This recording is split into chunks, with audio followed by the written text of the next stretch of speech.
नमो भगवते वासुदेवाय। सप्तदशोऽध्याय। श्रीशुकोवाच शृण अभिमनुनन्दन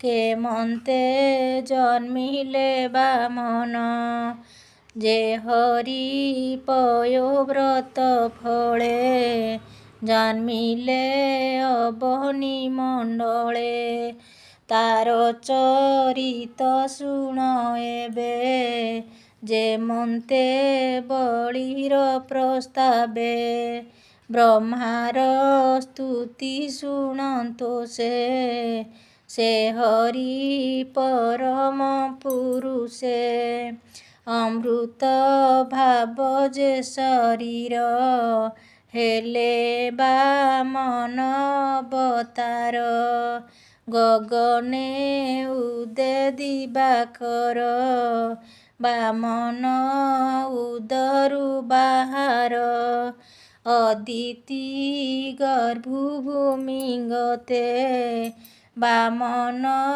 देखिला अग्रते नीलनारद तनुभर्ण प्रकाश कमललोचन आजानुलम्बे भुजचारी शङ्ख कमल गदाधरी पीतवसन कोटि माझे तडित नील मेघ साजे रत्नकुण्डले स्तुति जुगे श्रीवत्स चिह्न रुदभागे कण्ठे लम्बई वनमाळ सुन्दर अलता कपोला प्रसन्न मुखे हास दिशे सलिले कमल प्रकाशे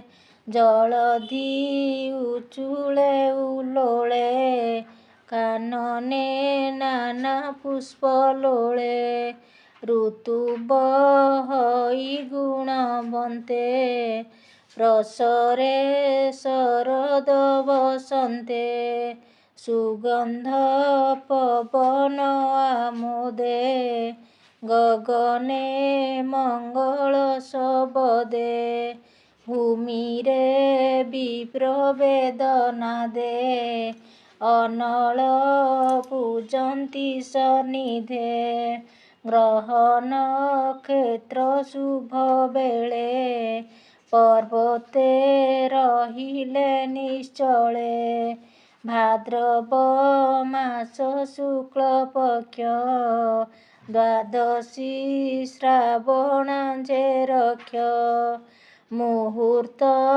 नाम अभिजित ग्रह नक्षत्र सुप्रशस्त सर्वलक्षत्रे तारागणे प्रशस्त मंगल दक्षिणे विजया नाम मध्यायने शंख दुदुभिवाद्य शोने मृदंग पटः कंसाळ दुन्दुभि बेरी वाद्य गोळ बजान्ति गोमुखानक प्रणव तुरी जे अनेक सुगीत वाद्य नृत्य गोळे दिग उछुळिला तुमुळे नाचन्ति अपसरा वृन्दे गन्धर्व ताल यन्त्र वाद्ये देवता मुनि पितृगणे अग्नि समेत जणे जणे सुपर्ण सिद्धि विद्याधर सहकी पुरुष किन्नर चारण यक्ष रक्ष आदि पिशाच गृह्यक प्रसिद्धि ସ୍ତୁତି ବଚନେ ଗୀତ ସ୍ୱରେ ପୁଷ୍ପ ବର୍ଷନ୍ତି ନିରନ୍ତରେ। ଅଦିତି ପରେ ପୁଷ୍ପବୃଷ୍ଟି ଯେବେ ଖଣ୍ଡିବ ଜନ୍ମାରିଷ୍ଟି। ଅଦିତି ନିଜ ପୁତ୍ର ଦେଖି ନିର୍ମଳ କଲା ବେନି ଆଖି। ଯେ ହରି ନିଜ ଯୋଗ ତେଜେ ଜନ୍ମିଲେ କାଶ୍ୟପର ବୀର୍ଯ୍ୟେ। କଶ୍ୟପ ଜୟ ଜୟ ବାଣୀ ମଙ୍ଗଳ ବେଦନାଦ ଭଣୀ। ତକ୍ଷଣେ ପ୍ରଭୁ ଭଗବାନ ରୂପ ପ୍ରକାଶିଲେ ବାମନ। ଦେଖନ୍ତି ସ୍ୱର୍ଗେ ଦିଗପାଳେ ଦେବୀ ଦେବତା ଅନ୍ତରାଳେ। ବଟ ବାମନ ରୂପ ଦେଖି ମୁନିଏ ଆଶ୍ରମ ଉପେକ୍ଷି। ପରମ ହରଷେ ମିଳିଲେ ଜୟ ମଙ୍ଗଳା ସ୍ତୁତି କଲେ। ବିଧାତା ଆଦି ମୁନି ତୁଲେ ପୁତ୍ରର ଜାତ କର୍ମ କଲେ। ବାମନ ଉଗ୍ର କର୍ମ ଦେଖି ସବିତା ଗଗନେ ଉପେକ୍ଷି। ସବିତା ମନ୍ତ୍ର କର୍ଣ୍ଣେ କହେ ଯେଣେ ସବିତା ତେଜ ବହେ। ଗୁରୁ ପଇତା ଦେଲେ କନ୍ଧେ କଶ୍ୟପ ମେଖଳା ଆନନ୍ଦେ। ଅବନୀ କୃଷ୍ଣାଜିନ ଦେଲେ ଶଶାଙ୍କ ଦଣ୍ଡ ସମର୍ପିଲେ। ଅଦିତି ଦେଲା କୌପୀନ ଯେଣେ ତ୍ରିଦଣ୍ଡ ପରିଧାନ।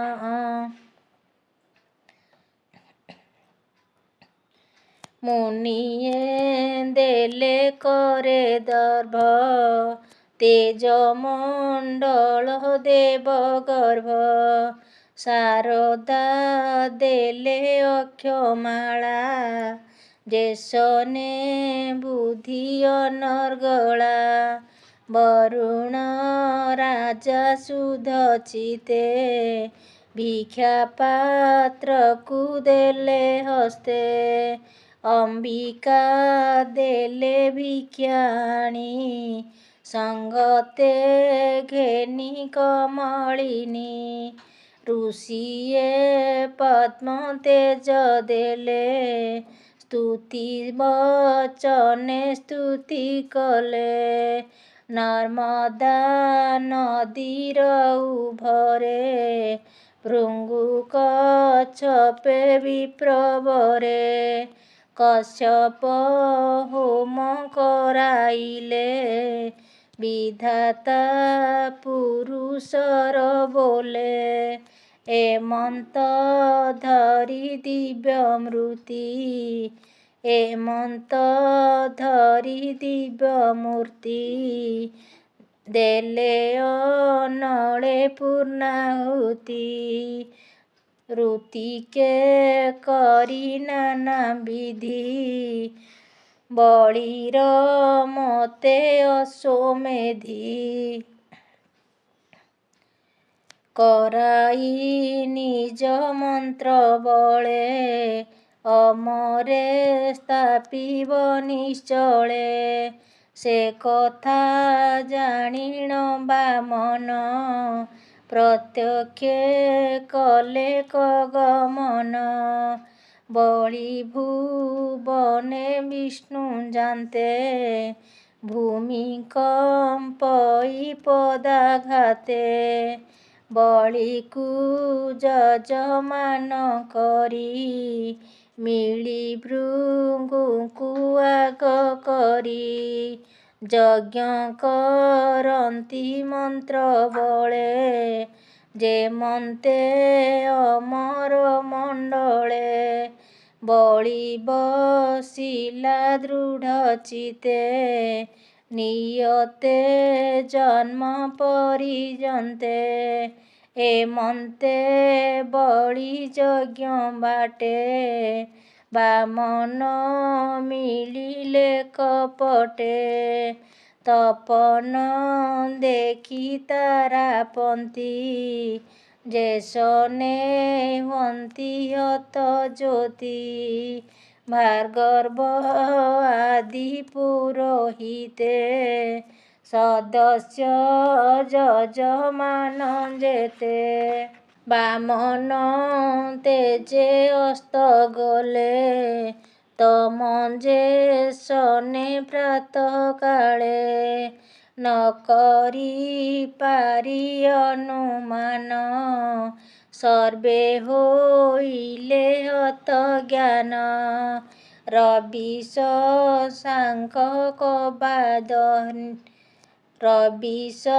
ଶାଙ୍କ କିବାବହ୍ନି ମିଳିଲେ ନିଜ ତେଜ ଘେନି ଯେତହିଁ ଥିଲେ ବ୍ରହ୍ମାସୁତ ଯଜ୍ଞ ପ୍ରୋକ୍ଷଣେ ଉପଗତ ଏମନ୍ତେ ଜାଣି ନ ପାରିଲେ ବାମନ ତେଜେ ଅସ୍ତ ଗଲେ ଚାହାନ୍ତି କୁତ୍ସିତ ଲୋଚନେ କେହି ନ ଜାଣି ଅନୁମାନେ କାହାରି ଦେହେ ନାହିଁ ଜ୍ଞାନ କ୍ଷଣେ ରହିଲେ ଖେଦ ମନ ସେ ଜଳ କମଣ୍ଡଳୁ ଘେନି କରିଣ ସାମ ବେଦ ଧ୍ୱନି ମିଳିଲେ ଯଜ୍ଞରେ କପଟ ବାମନ ନୃପତି ନିକଟ କଟିରେ କୃଷ୍ଣାଞ୍ଜିନ ଶୋହେ ଖର୍ବ ଶରୀରେ ଜନ ମୋହେ ବେଷ୍ଟିତ କଟିରେ ମେଖଳା ଯଜ୍ଞ ପବିତ କ୍ଷମାଳା ଅଦ୍ଭୁତ ବାମନ ଶରୀର ଶିରେ ବିରାଜେ ଜଟା ଭାର ମାୟା ବାମନ ରୂପ ଦେଖି ତକ୍ଷଣେ ଆସନ ଉପେକ୍ଷି ଭୃଙ୍ଗୁ ସହିତେ ଶିଷ୍ୟ ଯେତେ ଆସନୁ ଉଠିଲେ ତୁରିତେ ଅଞ୍ଜଳି ହସ୍ତ କରି ବେଗେ ମିଳିଲେ ବାମନର ଆଗେ ବଳି ବାମନ ମୁଖ ଚାହିଁ ଆସନ ଦେଲା ବେଗେ ନେଇ ଚରଣେ ନମସ୍କାର କରି କୁଶଳ ବାରତା ପଚାରି ଉତ୍ତମ ଜଳେ ଥୋଇ ପାଦ ଆନନ୍ଦେ କଣ୍ଠ ଗଦ ଗଦ ପାଦ ଉଦକ ଘେନି ଶିରେ ରୋମହରସ କଳେବରେ ଯାର ଚରଣେ ଶେଷ ଜଳ ଖଣ୍ଡଇ ସର୍ବମଙ୍ଗଳ ଗିରିଶ ପରମ ଭକ୍ତିରେ ଯେ ପାଦୋଦକ ଧରେ ଶିରେ ବଳି ଯେବେନି କର ଯୋଡ଼ି କହେ ବାମନ ପାଦେ ପଡ଼ି ବଳିବାଚ ଭୋ ବିପ୍ରନମେ ତୋ ଚରଣେ ଅଶେଷ କୁଶଳ କାରଣେ ବ୍ରହ୍ମ ଋଷିଙ୍କ ତେଜ ପ୍ରାୟ ମୁହିଁ ଦେଖଇ ତୋର ଦେହ तो ब्रह्म स्वरूप साक्षाते तो रूप नाही ए जगते कि अर्थे तोहर आगम कह तोहर किस नाम ମୋ ପିତୃଗଣେ ଆଜି ତୋଷ ପବିତ୍ର ମୋର ଗୃହବାସ ଆଜି ମୋ ସଫଳ ଜୀବନ ଯେଣୁ ତୁମ୍ଭର ଆଗମନ ପବିତ୍ର ହୋଇଲା ମୁକୁଳ ଲଭିଲ ଶତକ୍ରତୁଫଳ ଆଜ ନଳ ଘୃତ ଗ୍ରାସେ ତୋଷେ ଚଳିବେ ନିଜ ବାସେ ଏ ଗୃହ ପବିତ୍ର ମୋହର ନିର୍ମଳ ଆଜ ସର୍ବପୁର ଭୋ ବିପ୍ରଦାନ ମାଗ ଭୋ ବିପ୍ରଦାନ ମାଗ ମୋତେ ଯେ ଅବା ଇଚ୍ଛା ତୋର ଚିତେ ଗୋରୁ କାଞ୍ଚନ ଦିବ୍ୟପୁର କିବା ପ୍ରସାଦ ମନୋହର ଗ୍ରାମ ପାଟଣା କନ୍ୟାଧନ ଅମୂଲ୍ୟ ରତ୍ନ ବା ସୁବର୍ଣ୍ଣ ଅର୍ଣ୍ଣବସନ ଆଦି ଯେତେ ଭୋ ବିପ୍ରବର ମାଗ ମୋତେ ଗଜ ତୁରଙ୍ଗ ସ୍ୱତରୀ ରଥି ପଲ୍ୟଙ୍କ ଆଦି କରି କିବା ତୋହର ହିତେ ଯେତେ ଭୋ ବିପ୍ର ମାଗ ଅନୁମତେ ଦେବି ମୁଁ ଏ ସତ୍ୟ ବଚନ ଦାରାତ ନୟ ବା ଜୀବନ ଏମନ୍ତ ବଳି ଶୁଦ୍ଧ ଚିତେ କହିଲେ ବାମନ ଅଗ୍ରତେ ଏମନ୍ତେ ବଳି ବାକ୍ୟ ଶୁଣି ବିଷ୍ଣୁ ସ୍ୱଭାବେ କୁଶ ପାଣି ମଙ୍ଗଳ ସ୍ୱରେ ବେଦ ଧ୍ୱନି କରନ୍ତି ବଳି ମନ ଘେନି ତିନି ଭୁବନ କମ୍ପେ ନାଦେ ସୁଜନ ମନ ବିଷ୍ଣୁ ପାଦେ କହଇ ବିପ୍ର ଜଗନ୍ନାଥ ପ୍ରାକୃତ ବନ୍ଦେ ଭାଗବତ ଇତି ଶ୍ରୀମଦ୍ଭାଗବତେ ମହାପୁରାଣେ ପାରମହଂସ ସଂହିତାୟା 82 ଅଷ୍ଟମସ୍କନ୍ଧେ ବଳି ଭୁବନେ ଦେବଧ୍ୱନି କରଣେ ନାମ ସପ୍ତଦଶୋଧ୍ୟାୟ। ଓମ୍ ନମୋ ଭଗବତେ ବାସୁଦେବାୟ।